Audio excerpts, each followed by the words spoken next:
Welcome into the BlueWhite Tailgate Pawcast. Andrew Calista alongside Mike Gross of the LNP Group and Frank Bodani of the York Daily Record. Reach out to us on our socials and at BlueWhite Tailgate Pawcast at gmail.com. A great show ahead with a bad boy linebacker from the 1986 National Championship team joins us. Gentlemen, it's Penn State versus Maryland. A little bit of a Mason-Dixon border war going on here. Senior day for the Nittany Lions, and we will start there. Any memorable senior days for you guys as you covered Penn State? The only thing I can remember about senior day is one time we were at Wisconsin for their senior day, and they had so many seniors, and it felt like we were sitting there for an hour watching these guys. And I tweeted, Wisconsin has more seniors than Boca Raton, Florida. And that got a tremendous reaction from some of the audience. That's my only anecdote about senior day. Wow, you go not even going Penn State senior day. Oh yeah, Four, I know, but that's what I got. 2008, it was freezing from what I remember, and just Penn State needed to beat Michigan State to clinch the Big Ten title, and just remember how cold it was, and Darryl Clark with the rose in the teeth, and I remember that. Yeah, okay. You know, it was a little similar, kind of. I mean, to 94 away. You know, at the end of that was the first year covering the team, but Kerry Collins, and I know it was a little similar feel to that. I think that 08 team lost that game, but they still felt like they accomplished a lot. And just was the whole thing, the weather, the, clouds, the celebration, and what was going to happen next. Of course, what was next was they were meeting one of the best teams in college football, most talented teams in college football history in the Rose Bowl. But yeah, that was a cold game. That 08 game against Michigan State, and some young college kid that's on screen right now, yipping away, probably not making any sense, wore gray cargo shorts and a Tommy Hilfiger hoodie, and he thought he was going to be tough, and he was not. So my favorite memory on senior day, and it's a weird one, 2004, not a very good Penn State team, not a very good Penn State team at all, and Zach Mills on senior day, and I always had a special place in my heart for Zach Mills. Comes in, rushes for 2 touchdowns, throws another one, I believe, to Michael Robinson. Robbie Gould, great kicker during the dark years, obviously, NFL All-Pro, a legend in the NFL, had 3 field goals. Penn State wins the game against Michigan State 37-13, and the ovation that Zach Mills got leaving Beaver Stadium, and everybody stayed for that, was all. It just always struck me, and Zach Mills deserved that for everything he gave to the university, especially with his body, with injuries over the years during not a great time, record-wise, for Penn State. All right. I was a big fan of Zach Mills. I thought he was absolutely a good guy, and when he was healthy, a terrific player. He's a gamer. Lee Corso called him a gamer, and every time I put on a 7 jersey, I always think of Zach Mills. So games that are actually taking place, Penn State and Minnesota, kind of a Penn State survives. You guys wrote about it. Some great headlines, and I think you guys summarized it perfectly in all your columns after the contest. 26-25, Penn State survives. For me, you got to start with this game about the interaction with Drew Allar from the third quarter. He's obviously frustrated with what's going on the field. A little bit of interaction with James Franklin, walks away, slams the helmet down on the heater. Next time we see James Franklin on camera, he's over talking to his quarterback. Where does this fall on the evolution of James Franklin as the head coach? I'm sure these episodes have happened and the cameras don't catch them, but for having it caught and the way it turned out for you, where does that fall for Coach Franklin? Well, so much of the way these guys, it's just perceptions of things that you can't see everything. We can't see everything from the outside. We see more than the fans do, but we can't see everything. And so much of it is perception. And this is the first time I ever remember where it sort of feels like James coached the hell out of his team and got him over the finish line. I don't think anybody, no matter what you think of James, I don't think anybody has ever had that sort of thought about him during his tenure at Penn State. But he did a lot of really good things that in retrospect may seem less obvious or more obvious than they actually were in the moment, in terms of working the clock and I mean, they took 4+ minutes. They had the ball for the last, I think, 5+ minutes of the game, and ended the game with Tyler Warren on the 2-yard line. Game over. They played against the clock more than they played against the opponent down the stretch, and executed it perfectly, made Minnesota burn their timeouts, et cetera, et cetera. And of course, that fake punt call, which, is something that he's going to be remembered for. Let me give you my feeling on this and that. I think there were a great moment that the cameras caught with Drew. Absolutely. Now, does that happen? That probably happens not just then, right? I mean, but it was a good timing. But what I'm feeling is the confidence that Penn State has with their offense this year that has not been there in the past. And you could see it at the USC game. You could see it at the end of this game. And that, to me, that was the feeling on that final drive, is that not just that, okay, this is what we got to do, but the way they went about doing it. There was no panic. It seemed like everything was smooth. They were confident in going for it on 4th down in 3 different ways. They were, the calls came when you didn't expect them, maybe, but in a good way. But like, it was planned. Okay. So I think I get that feeling permeating throughout the season. And I think that's a reflection of not just James, but his assistant coaches, Andy Kotelnicki. And I think it's being kind of infiltrated through the players. And you're seeing it at the key moments when you didn't see it. And I'll go back to 2019 at Minnesota. You did not see any of what you saw last Saturday in the key moments of that game with that team and that offense. That's a good call. Yeah, call, Frank. That's 100% correct, and really, really on point.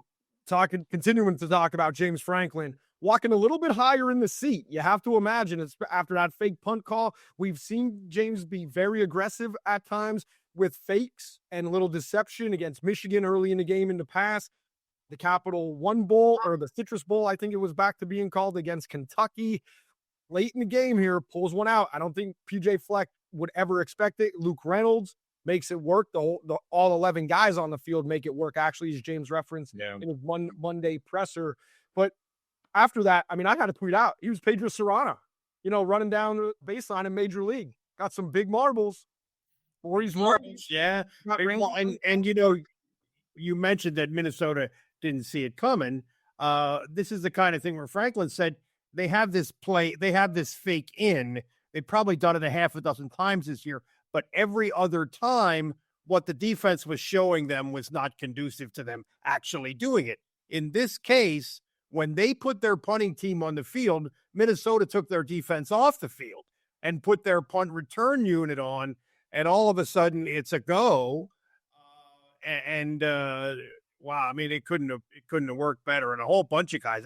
I thought Cooper Cousins threw a great block, which nobody has talked about, kind of holding him off on the edge and creating that lane for Reynolds.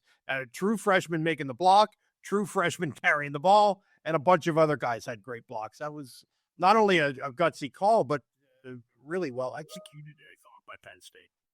Yeah, and we got explanation behind it that you hinted at that we don't usually get from James on Zamario. And I think it makes sense. This wasn't just a desperation call. This wasn't just do or die, I'm going to run the fake. It was planned, and it was, if the look wasn't there, they were going to punt the ball. So, and let the defense try to protect it. They were not going to just go for it no matter what on that 4th and 1. So gutsy, but how gutsy is it? Because if you have this planned and practiced and you've put it out there 6 times or whatever, you're just waiting for the right play. And if you get the right opportunity, you better go for it, right? Gamble, is it really? I mean, you got to gamble on your guys executing, right? But I hear you, Frank. But what I was thinking, and I asked James about this, and he didn't really answer it. I didn't really expect him to, but on Monday I asked him about this. If this doesn't work, you're really going to get killed by the haters, right? I mean, no matter what, that's So in that sense, and obviously that can't enter into his thinking. He can't say, well, I can't not do this because I'm going to get killed by the haters. Obviously, he can't do that. But I'm just saying, in that sense, you could argue that it was gutsy in the sense that at that point in the game and at that point in the season, I mean, these are like playoff games now, really. So in that sense, I think the way people were going to come at him if it didn't work, Right. No, the way that game started, people on social media are saying this might be his worst coaching job. I know. Yeah. Everything. So that would have been looked at if they lose that game. That would have been looked at that Penn State had blown their opportunity because they might not be in the playoff if they lose that game. Yeah. Frank, to your point about confidence in the offense, I think letting the players make that call if they get the look out on the field and allowing them to do that shows the confidence in the offense because of the amount of time left on the clock, a substantial amount, and also in the defense that you're trusting that they're going to hold them to 3 points right there. Yep. And all your offense needs to do is go down the field and make 3. I miss some of the early social media interaction. Obviously, I didn't travel to the game. And in full disclosure here, I had to go back and rewatch the second quarter. And there were people at a party, and I did, they wanted to have a couple hidden still 409 shots of celebration. Well, I'm getting up there in age, and after 2, I had to take a little bit of a nap that was unplanned. I had to sit down and way to pace yourself. Yeah, bro. But I went back and rewatched all the games, and I could imagine social media lighting up with the blocked punt and then go down, and I could imagine social media going the other way when Penn State executes a perfect drive in a minute and Drew Allar dives in as the wide receivers are stepping up. Harrison Wallace again making plays in all phases of the game, run blocking on that drive, and also with a couple big catches from Drew Allar. And I think Allar just continues to evolve, and that drive, to me, encapsulates his growth, again, just like the USC game. Well, I mean, he's more, people say people talk about a guy being a game manager. That's almost like a derisive thing, like an insult. And, I mean, he's thinking now about winning the game in ways that go beyond just like following the script. That's what I like about his development. He's really a competitor. He's sort of this cherub-faced guy who doesn't really give you that menacing look, but I think he's really a fighter. And I think my sense is that they respond to that. Yeah. And I think you see development points, like the way he handled the last drive is like, look at the last play. Okay. He couldn't, there's no way he makes that play last year. Mm-hmm. I'm not sure he makes that play at the beginning of this year. I think he's taken steps, and I think visibly we saw it big time at USC. And I think visibly we saw more shades of it the way he handled the good and the bad Saturday at Minnesota. But if you break down that play where he rolls out and Nick Singleton's not open, but what Drew does and has to do from that moment to the end of that play where he has to turn back, elude a rusher, start to run to the middle, see Warren, flip him the ball. I mean, that's big time. That's an NFL play. And he did it easily. And I think, that's another moment. That's another place to build on going forward. And that's another that again, just to be clear for people who don't know, they wanted to throw a swing pass to Nick Singleton there. And that's what that was like the option one. And it was sort of complete. It wasn't like, well, now I'm going to go through my progressions. No, it wasn't that. It was scramble around and extend and make a play. And it was almost like he seemed a little frenzied for just an instant. And then it was almost like, I see my boy out there, number 44. And now we got a solution to this problem. And there it is. So, that was good stuff. Plenty of good stuff. We're going to hand out Lions Roars in a little bit in our Unsung Hero. A couple things to maybe be concerned about coming out of this game. You guys have written about Nick Singleton getting in the form, maybe being healthy coming here. Frank, I believe you touched on this in your column. Is there any running back concerns with Kaytron Allen not having a touch in the first half? I know James kind of addressed it, passed word to CBS during the game, but no touches. I mean, that's a little bit concerning. Is it not heading into this late time of the year? Well, I assume that was disciplinary because, I mean, I don't know, but I assume it was disciplinary because why would you not play him? They've gone out of their way to alternate Singleton and Allen all year. And all of a sudden you don't play him in a half. And then Franklin says in an interview, there's nothing wrong with him. There's nothing physically wrong with it. So I assume that was disciplinary, right? Am I missing something? I have not seen any type of injury issue going on with Katron. And so I would think that actually Nick looked much better. Yeah, I think he did too. I think that's the big takeaway. He looks like he's got everything close to 100. Yeah, it's just that he does not get the workload. I mean, they spread things out, and Tyler Warren is taking chunks away from the wide receivers and the running backs. Yeah. I mean, Penn State's running backs, rarely does any one tailback get more than a dozen carries a game. Well, what do you unless you break one or two big, what are you supposed to get out of that? But Nick looked better.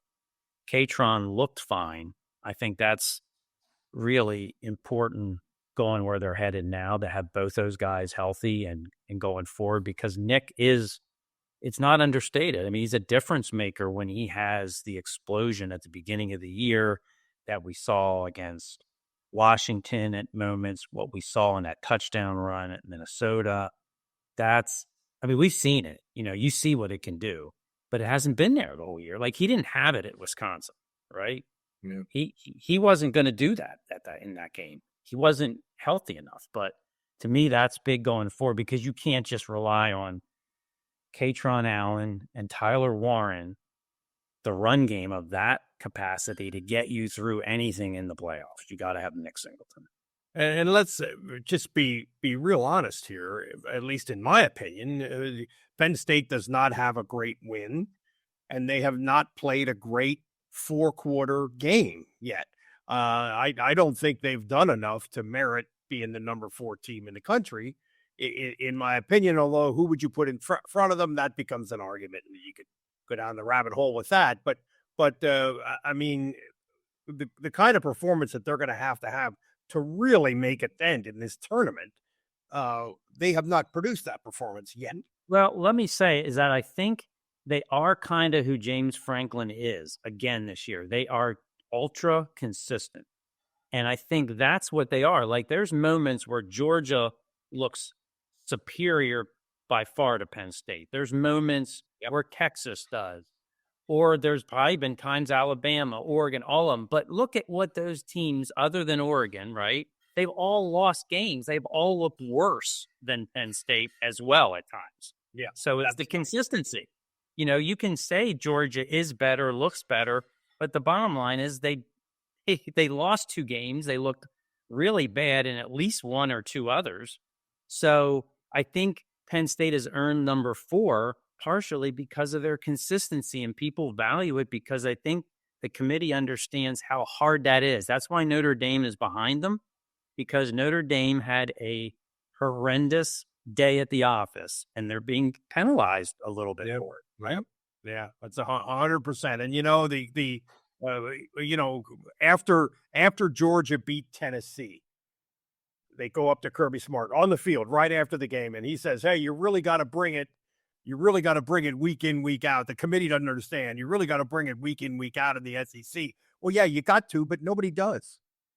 Nobody brings it every week in the SEC. Not this year. Not this year. Yeah. I think it's by far the deepest conference, but hey, nobody brings it every week. That's just how it's been. We'll get more on the college football playoff rankings and the bracket a little bit later. Continuing on with the Minnesota game, why was Florida handout? I feel like there's a lot of them in this game, and I was torn. Did I want to go on the offensive side of the ball? Did I want to go defensive side? And Dom DeLuca, when he makes a big play, it's always a huge play in the game. And he's an Italian, so I figure him walking into State College after every big play is like Henry Hill and Goodfellas walking in, and they're snapping a table out for him. Whatever restaurant or establishment he walks in. You'd like to think so. You'd like to think so, and it should happen, especially in the NIL era. A little bit of a lion's roar to Dom DeLuca, because once again, he makes a huge play that's impactful when he's on the field. That, again, just gives Penn State a spark. As you mentioned, they haven't been able to play that 4-quarter, really solid, good football game, and Penn State becomes a good football team once he makes that play. So for me, it's Dom DeLuca as a Lions roar. I'm going to stick with the Dominic theme and go with Dom Ruley on his call, the Yeah. special teams guy, because he's the one, when you say players are invested in this and that they're making the decisions, he's the one in charge of making that punt call. And not only did he make the right call under pressure, he delivered a really great block to help his right call go forward. So a guy who doesn't get a lot of publicity ever deserves a shout out for that. Well, I'm going to go shameless homer right now and talk about Nolan Rucci from Warwick High School, just because he's had to step into he's going to be their starting right tackle apparently going forward now because of the injury to Anthony Donko. And I try to pay attention to the offensive line, especially when it's the local guy. And I thought he played pretty well. I didn't see him screw up, which is kind of what you look for with an offensive lineman, right? And he's going to have a big role going forward. So just to be off the path a little bit, because there are a lot of potential candidates here, but let's go with Nolan Rucci. You guys going under the radar. So I guess my unsung hero is not really an unsung hero for this week, but I wanted to give a shout out to Khalil Dinkins. He gets the Lions roar for being an unsung hero because late in the game, as Nick Singleton is finishing off those runs, and Nick Singleton did finish off every single run. I went back and watched. He's falling forward every single time, running over somebody. But Dinkins had a key block on pretty much all of them that he was on the field for, and he just finds a way to contribute. And he should have had a touchdown against Purdue. That throwback to Tyler Warren, that should have been down the seam route to him. So I just want to make sure. I know they shouted it out on the broadcast because Brad Nessler and Gary Darrenson do a great job. They've circled Dinkins the last 2 weeks. So I wanted to make sure Khalil Dinkins gets a shout out on He is a good blocker. He's a really good blocker. He is. And he also, Drew missed him at the Minnesota game when he threw incomplete full trial, almost forcing the ball to Tyler Warren in the end zone. Dinkins open, breaking for a touchdown across the middle again. So yeah, Drew has got to see the big guy in the middle of the field. Yep. If you're a tight end, we're always shouting. We've shouted out 2 tight ends, and we didn't even talk about Tyler Warren. Apparently, he can't punt. There's our Tyler Warren talking about. We found something he can't do very well. But yes, if you're a tight end, you want to come to Penn State right now. The way they're using 3 guys, and they're all contributing in some way. I said we had a great guest for this BlueWhite Tailgate Pawcast, and it is not a disappointing one. 1986 national champion linebacker Trey Bauer. Trey, welcome to the show. Thanks for having me, and happy Thanksgiving, everybody. There you go. We see you, Trey. For some of the young listeners out, let me just give you a little background about Trey Bauer. Sent him a text. I said, I'm looking for maybe the baddest ass linebacker that Penn State's ever had. Definitely one of the meanest, and that is Trey Bauer. So when you think of Abdul Carter, you think of LeVar Arrington. Trey Bauer is right up there, number 1, in my opinion, in the most badass linebackers that Penn State has ever had. He could talk some game when he was out there, and he could play. Trey, with all that being said, what are you up to right now? So I live in State College, and I'm partners in a financial services firm. So we do investment advisory work. We do trading for hedge funds and institutional money managers. So, with the advent of technology, everything has changed. So you don't have to be in New York to do that anymore. That's where I was for. Yeah, right. Yeah, that's cool. That's cool. So Trey, I'll start. I'm really interested in hearing your thoughts on Abdul Carter. In particular, a lot of linebackers who were really good high school players, that's about finding the ball and chasing it and stopping the run. And you have to learn how to play in space and pass cover and all that stuff. His journey here is kind of in the opposite direction, from being a linebacker to being a defensive end and an edge rusher and other things. Anyway, what do you think of that sort of project of changing positions for him? And what do you think of Carter as a player? Well, I think he's a hell of a player, first of all. Funny because he reminded me of Micah Parsons, except the direct opposite.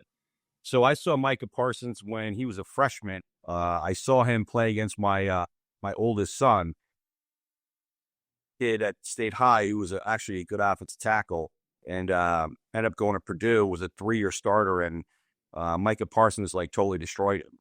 So when Micah came here, and they moved him to inside linebacker, you could see he was clearly playing out of position. The difference is with Abdul Carter is like he was not playing out of position.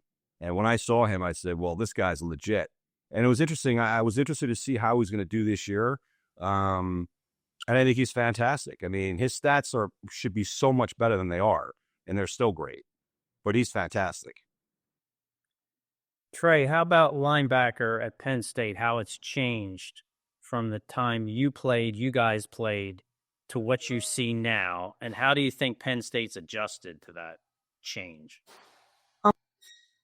I don't know how much they've changed as much. I mean, the fact is, when you have, a tradition like we have, you're always going to get the best players. I mean, you can say whatever you want.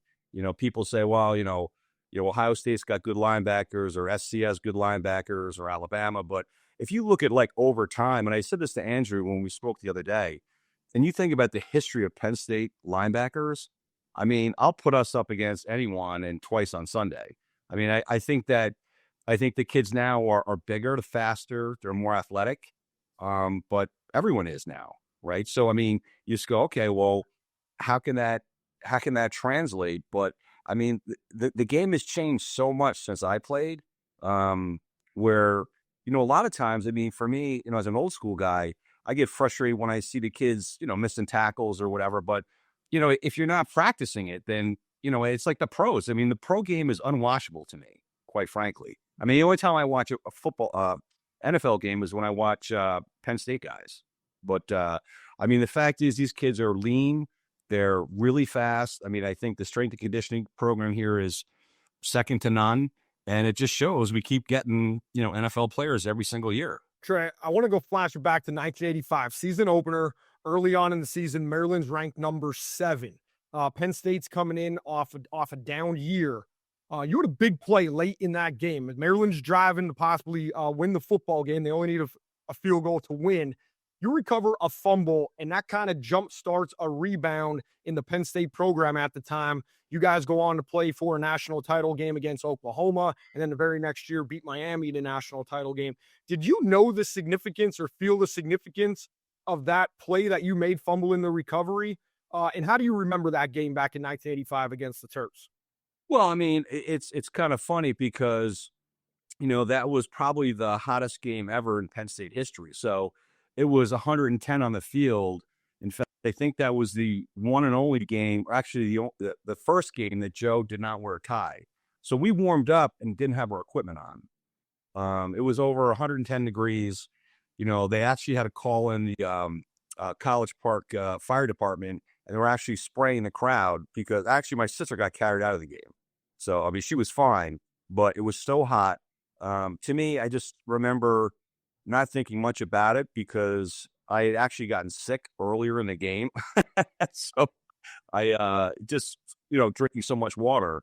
But again, I think for us, that was the beginning of the tide, changing the tide where someone was going to make a play.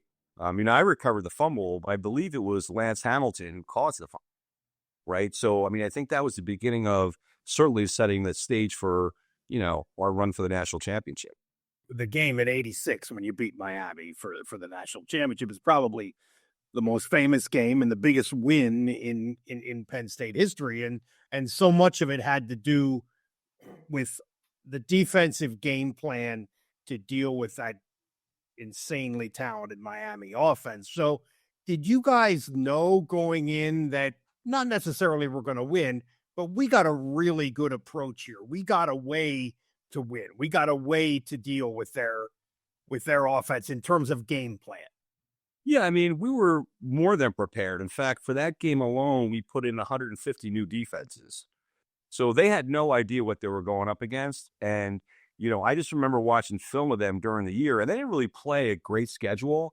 But it was almost like back in the old day, like a video game. I mean, they were blowing people out 45-0. I mean, it was I mean, they were a very talented team, but, we were very confident. We just felt like, the game was we're going to give up a lot of yards, let them move the sticks. But at the end of the day, it's like, if we make the field smaller, that's where we're going to win the game. And that's what happened at the very end. If we get them close to the goal line, we can stop them. And they should have ran the ball, quite frankly. I mean, Jimmy Johnson, complete idiot. And they had a guy, Alonzo Highsmith, who was a stud. And they could have ran him. He could have ran for 300 yards in that game. And they didn't give him the ball. I mean, he still rushed for over 100 yards. And I don't think we had a guy rush for over 100 yards the entire season. So, but we were prepared. Trey, how about a moment in that season that behind the scenes maybe that you can still think back to that maybe symbolizes a little bit about how you came together, that maybe people don't, forget, maybe don't realize, anything that like a little small story or a moment or two that kind of sticks with you all these years later? Well, I think it's like probably the beginning was when we lost to Oklahoma. So we felt like we were the better team. We just did not play well offensively. If you remember, Jamel Holloway was the leading rusher in the country at quarterback for them. And we held him to -6 yards. So we felt like we should have won that national championship. And it left a really bitter taste in our mouths. And I think that there was no doubt, I think, as a group that we knew that we had a special team and everybody came back, which is a little bit different now. I mean, it's a lot different now with the transfer portal and everything else. But I don't think it was any one thing. It was like walking off the field, I think, was the beginning of the 86 national championship run, for sure. How about this year's team? Is there a player or two on this year's team from you watching that, I don't know, just really impresses you? Not necessarily maybe for their stats or anything, but just the way they play. Just who do you got? Abdul Carter, for sure. I mean, who would have been a big contributor on our team. I think I really like Katron Allen. I think he's a very understated kind of guy, but he's a tough guy. Nick Singleton as well. I mean, doesn't say much, but doesn't have to, and we had a lot of guys like that. I mean, I was the fig mouth on the team, and we had like a lot of talented guys on my team. I just said all stuff that everybody else either didn't want to say or afraid to say. And, but I mean, I think this group of Penn State, they've got a legit shot to run this thing, in my opinion.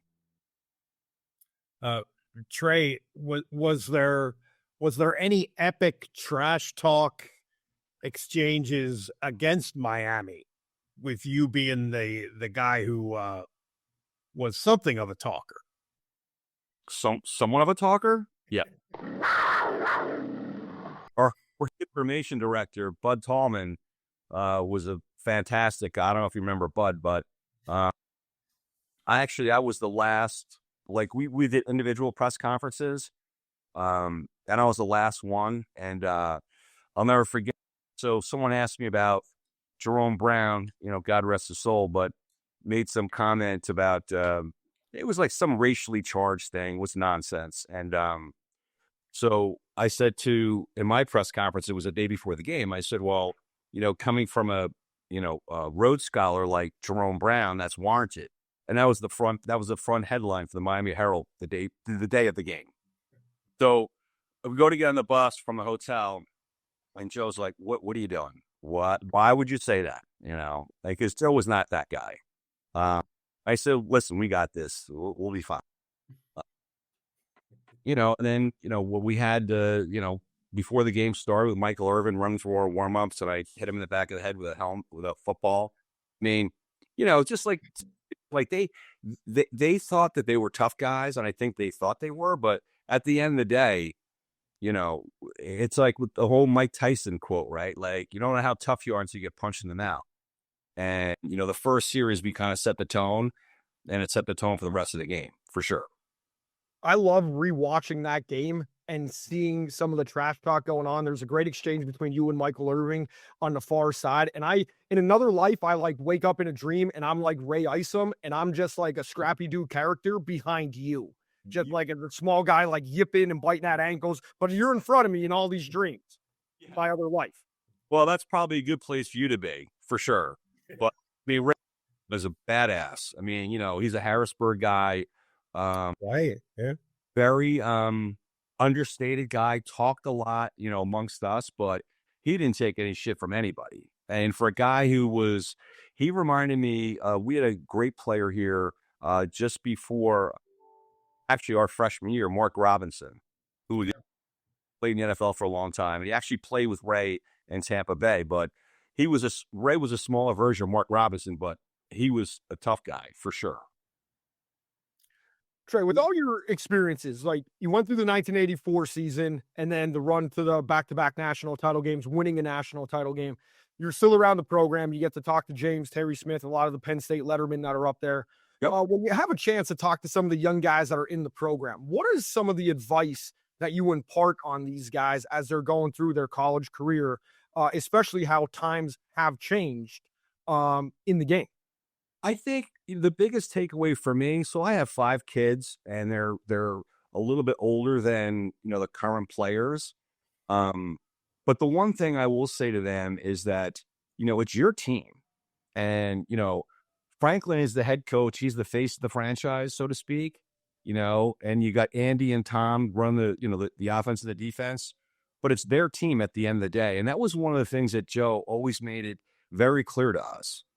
Obviously, he was the guy in charge, but the fact it was our team, and what are you going to do? What's your legacy going to be? The other thing is that we didn't have social media, thank God. So, like, people weren't following us on off campus, like, with phones and everything. Oh, you got to just watch. And, one of the great pieces of advice that Joe had given our freshman class, we met as a class, freshman class, was, don't hang around with people that you don't have, they don't have lose as you do. And I'll never forget that. And I think about it. I've given that advice to my kids, and I say the same thing to these guys, because now you got people all over the throwing money at them, and like, why that? Why all of a sudden you got a million friends? Like, you didn't know anyone on campus except for the guys on your team, and now all of a sudden you got people coming out of the woodwork, or an Instagram, or Snapchat, or all the social media stuff. Like, you got to keep it tight and keep it close to the people that, again, you want to hang around with people that have as much to lose. These a lot to lose or a lot to gain, for sure. Trey, you just said a little bit ago about you think this team now actually has a good chance to run the table or make a run. Okay, why do you say that? Because I think the national perception is not like that at all. I think people are saying probably that Penn State is overrated, maybe overranked at the moment. Why do you think this team can do what you said? Well, first of all, I mean, give a shit what Paul says or anybody, because these guys have no idea. I mean, to me, it's like when I watch Penn State, I try to be objective, but I look around and I think that even I mean, to me, we should have won the Ohio State game, right? I mean, and you think about the last few years playing against, say, Ohio State and Michigan, they had more talent than we did at the time. I think we've got a really talented team. And I think that for us, as long as we don't, to me, it was concerning early in the season because I think the kids knew, and I think the kids now know still that they're better than everybody they're playing, for sure, right? And then you can kind of let up. So if you remember the first few games, like we came out really slow in the first half, and then in the second half, they just dominated. But you look around, you got athletes all over the place. And, I think they've really kind of gotten there. And Franklin's been very diligent about this, about, stupid penalties. And so we're not having a lot of penalties. We're not turning the ball over. We got a really, and our kicking game has really come around. So, I mean, you have those three facets and you've got talented players, that's what I think. And we're probably going to play a first round playoff game at home. And anything can happen, once it's like the NFL, once you're in the playoffs, anything can happen. And we certainly have the talent to take a run at this thing for sure. Trey, it occurs to me that you're a money guy, B, you're a good talker, Yep. You might have been great at social media. You might have been great in this modern environment. You know how much money I would be making if I was playing now and that I know. That's what I'm getting at. Yeah. talking about cars and I mean, forget about it. It would be like insane. But again, like I've said to James, you have to embrace this new era. And if you don't, you're going to get run over. I said to Andrew, whatever, a couple days ago, I said, if we don't start raising money for NIL, we're going to be Lehigh. I mean, and nothing wrong with Lehigh, but it's not Penn State. I mean, you saw what happened at Michigan. I mean, who's to say like Elon Musk? He went to the University of Pennsylvania. And he says, guess what? I'm going to give $1 billion to NIL, right? Who do you think could happen? That could happen. Yep. Who do you think's going to go to the University of Pennsylvania? Go $20 million, and it's a different era. I mean, I think, for me, it's you can dwell in the past or you can embrace the moment, embrace what's right in front of you. And for us as all Penn Staters, I mean, we have to embrace it and be like, okay, money talks and bullshit walks. I mean, that's fine. Trey, before we let you go, I just want to say, if Penn State has a home playoff game, say, let's flash it back. You're 18 years old. You're back on this Penn State team. A team from the SEC is coming in, playing a home game or playing at Penn State in a college football playoff game. What's Trey Bauer doing in a warm-up? Is he out by the 50-yard line barking at him? Is James Franklin having to like pull you over to the sidelines? What's kind of going on to get you in a psyche to play a college football playoff game in Beaver Stadium? Well, I mean, I was kind of different in that I didn't really care who we're playing. So if we're playing Bowling Green at home, which was Joe's 200 win, like I wanted to beat their ass. So, I mean, the fact is when the stakes got higher, it didn't really matter. And I think I was very similar to like many of my teammates where you're playing the opponent right at hand and don't worry what's going to happen next week. We never thought about who we're playing next. We're thinking about, okay, how did we practice? Did we watch film properly? Did we prepare properly? Did we get our sleep? Do we take care of ourselves? Do we eat properly? So, I mean, to me, first of all, in 86, we waxed Alabama 24-3, right? So down there, they only lost 3 non-conference games in 25 years up to that point, right? And 24-3 was like generous. If the offense played a little bit better, we would beat them by 4 touchdowns. Right. So that's what, people have to understand. Like Penn State, the tradition of Penn State goes well beyond the 85, 86 team, But let me tell you something. If we're fortunate enough to get in the playoffs and we play flat, that's on the kids. That's not on the coaches. And again, the coach gets, he gets too much credit when they actually, frankly, never gets any credit for anything, which is ridiculous to me. But like, it's on the players. And if the players can't perform, they've got great coaches. All they have to do is perform. And it's up to them. And they have to take ownership of it. And they should. It's their team. Spoken like a national champion and a man that had 250 plus stops at Linebacker U. Trey, thanks a lot for being here, man. Really appreciate it. Yeah, of course. Thanks for having me, guys. Yeah, I think always great to catch up with a Penn State legend, especially one who's not afraid to say what's on his mind, like Trey Bauer. Time for a Nittany Lion flashback. 1994, November 19th, Penn State Northwestern. Penn State secondary decimated by injuries. Insert Kim Herring, the future All-American. The start, Wildcats opening drive. Herring scoops and scores a fumble. 80 yards, he returns it, breaks a tackle as he's escorted by Jason Collins for a 7-zip lead.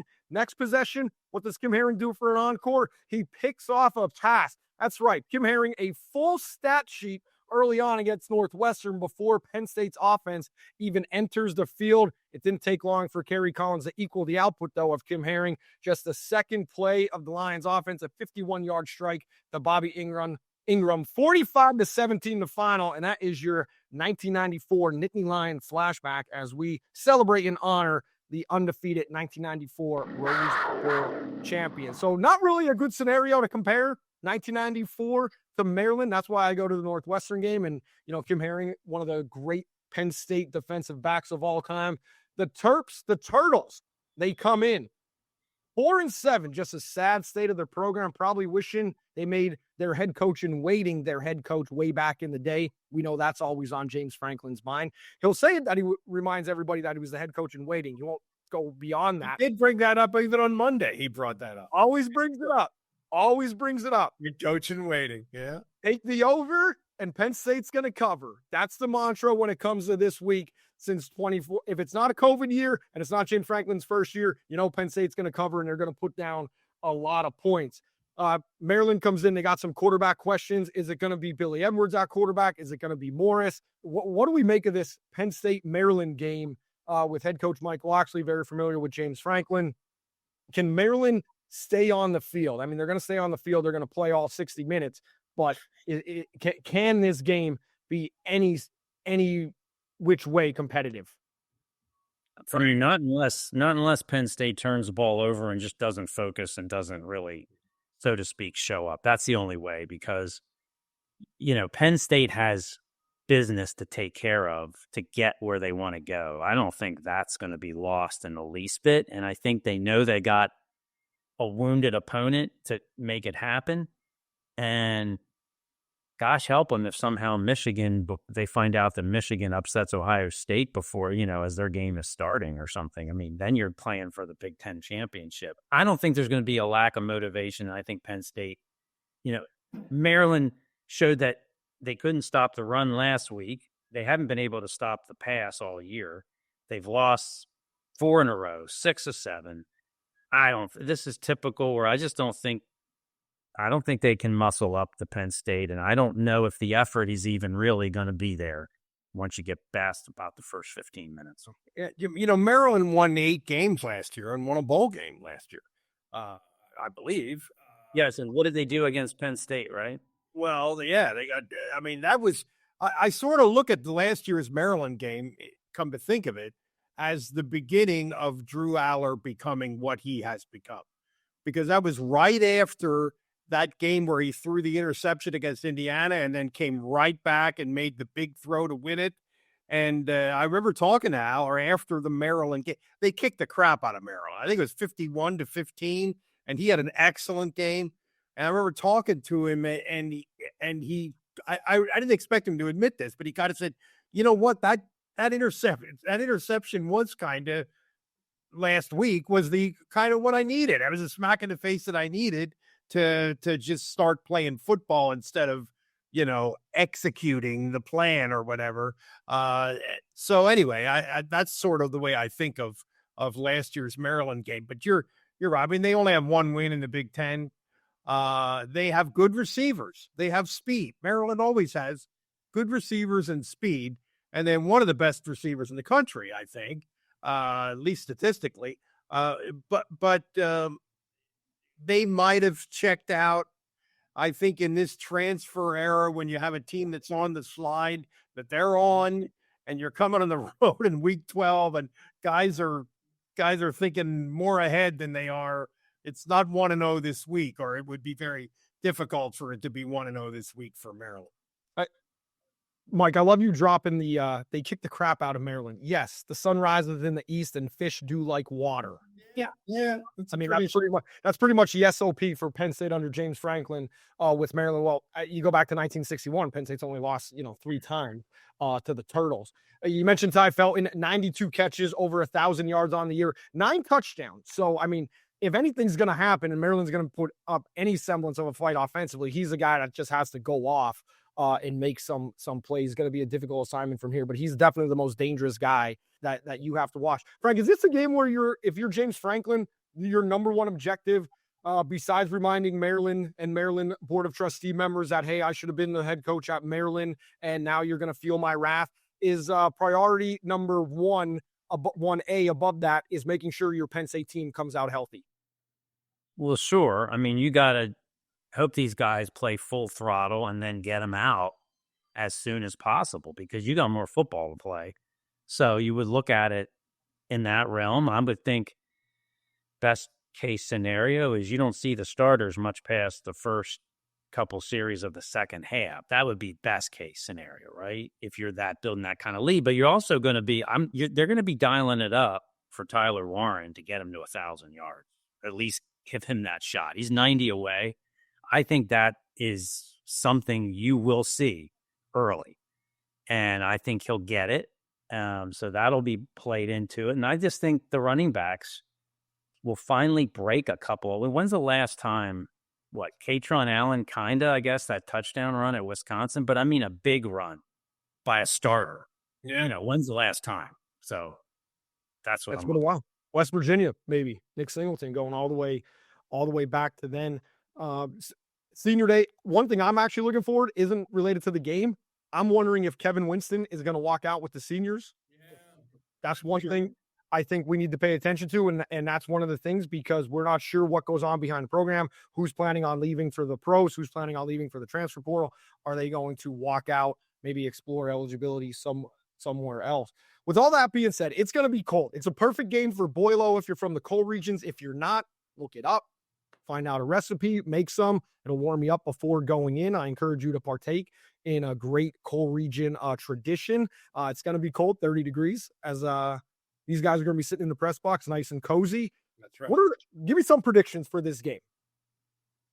Well, first of all, this is the last regular season game for the press box, which is going to be torn down after this season. So there's going to be a little ceremony, and I think I'm going to write something for kind of a notebookish thing about Penn State's goofy, outdated press box.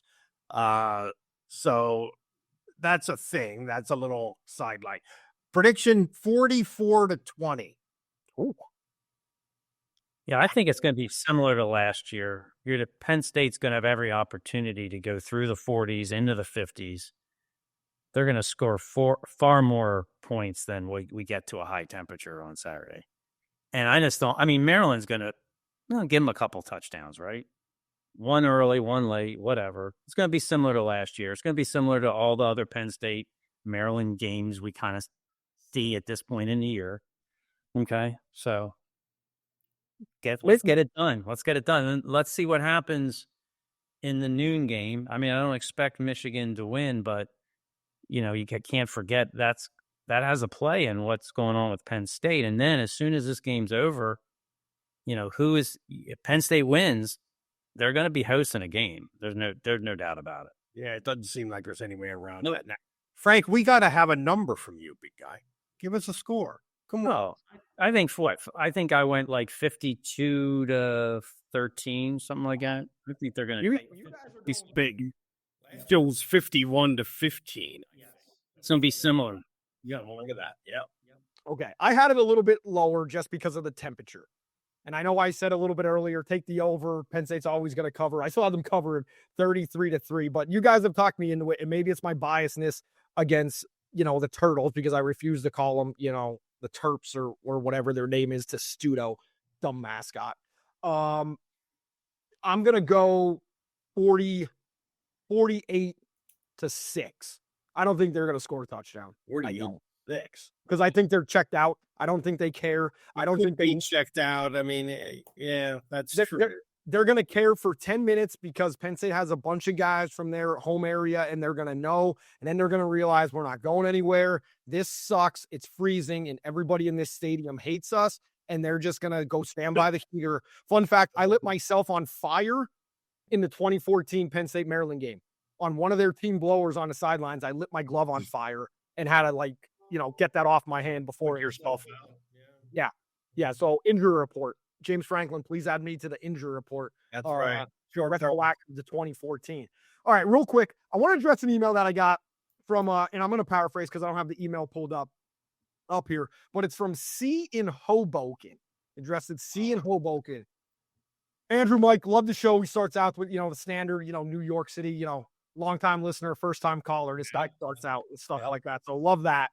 I want to address Andrew's playoff picks he continued and the way the committee does. He makes no sense on anything he is saying. The playoff committee is not supposed to seed teams Big 10 versus Big 10 and get a conference champion. They're supposed to seed 1 through 12 and have the best go through to determine the best possible national championship team. Please wise up and look at what you're doing is basically what this email said. Well, I just want to respond to C because obviously he's going to be listening and things like that. One, Mr. C is will phrase you, I pity the fool, so I'm going to respond back to you, is the college football playoff committee can't necessarily do that because they have these stupid rules about conferences, champions get an automatic bye. So you can't go 1 through 12 anyway.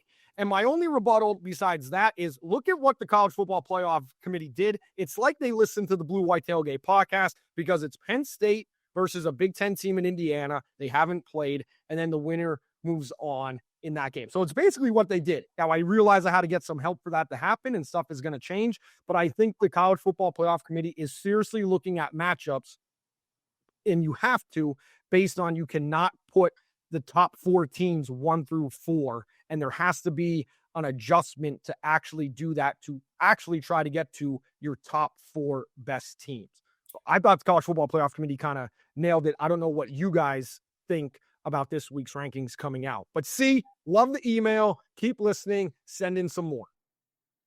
Yeah, I thought you explained what you were doing. So and he sort of mad that guess about the explanation because anyway, I don't know. I look at this bracket and of course it's going to change, but it could be pretty close to this. I look at this bracket where they would play Indiana at Beaver Stadium and then play Miami. I think that's a pretty favorable bracket for Penn State. I would think Penn State would be favored against Miami. Maybe I've just seen them play at the wrong time because, frankly, I've seen Miami play 3 times, and they ought to be 0-3 in those games. They were really lucky to not be 0-3 in their games, and their quarterback is a great player, a terrific player, but the rest of their team, I don't know. I don't see it. So I felt like that was a pretty the way that looked, the way that played out with the people slotted into the bracket, I thought that looked pretty favorable to Penn State.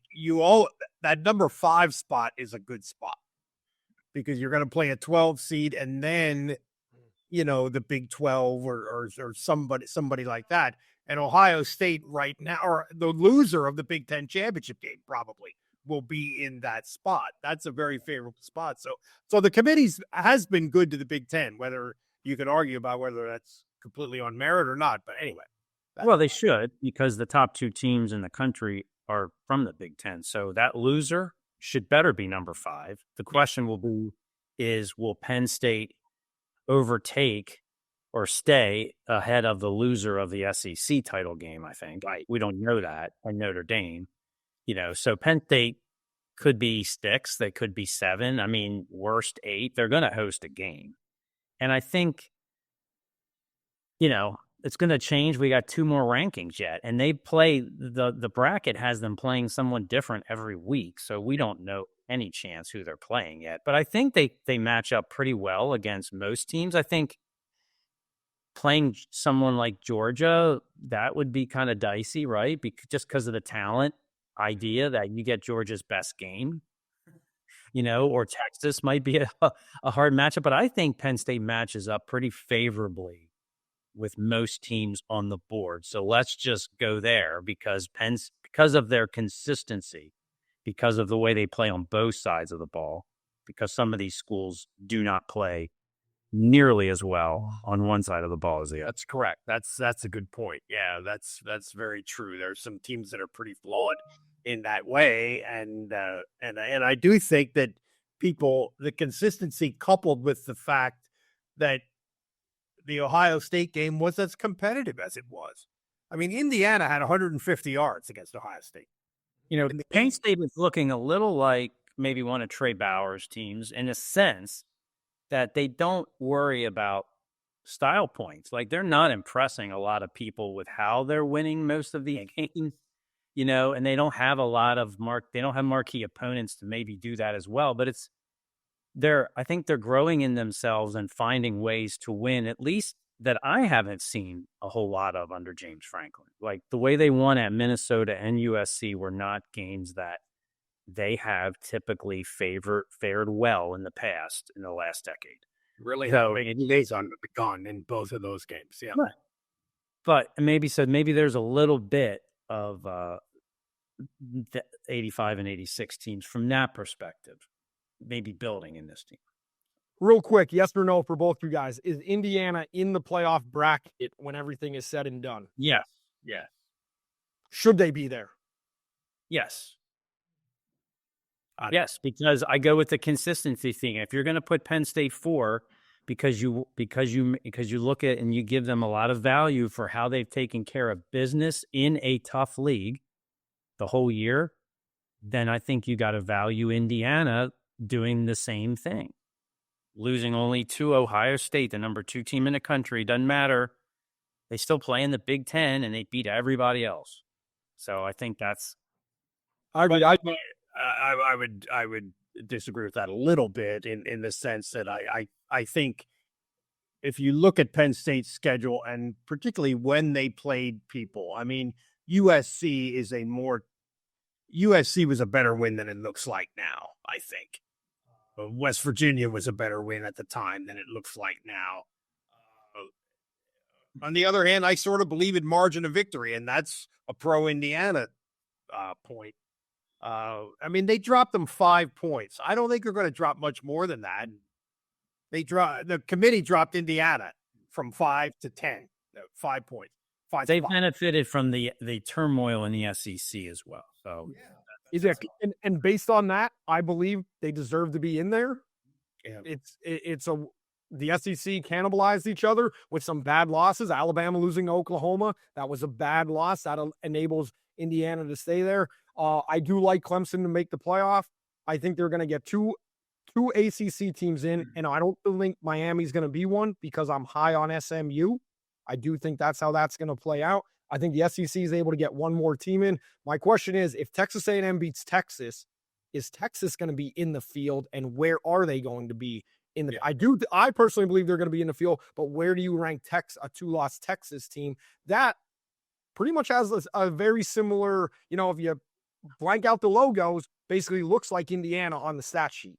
That's right. And how can we talk about how deep the SEC is? But isn't it amazing that Texas has managed to get through the season and not really have played an elite opponent except for Georgia, which handled them, which dominated them in the first half of that game. It looked like Georgia had 15 guys in the field on defense in that game. So, yeah, that's right. It will be interesting to see what they do with Texas because I really think they're one of the best teams in the country. I really do. Defensively, they're outstanding. I mean, they're a little like Penn State, the consistency, not maybe flashing people and blowing people out. I think if they lose that game, they're going to get in, but they're going to be in at the back, and they're obviously going to have to go on the road. Yeah. And they're going to squeeze into the final spot or two of the field. That's what I would predict. Well, we squeezed in another episode here of the BlueWhite Tailgate Pawcast. And if you're the College Football Playoff Committee and you had a theme song for year number 1, you have to think that there has to be some kind of way out of here. There's too much confusion. I can't get no relief. Any of you guys know what song that's from? I can't think of the name of it. From Jimi Hendrix' Fingers and Lips to All Along the Watchtower. We're recording on Jimi Hendrix's birthday born in 1942. So that does it for this edition of the BlueWhite Tailgate Pawcast. Remember, November 30th, anniversary, Bill O'Brien, bunch of fighters. We'll see you next week.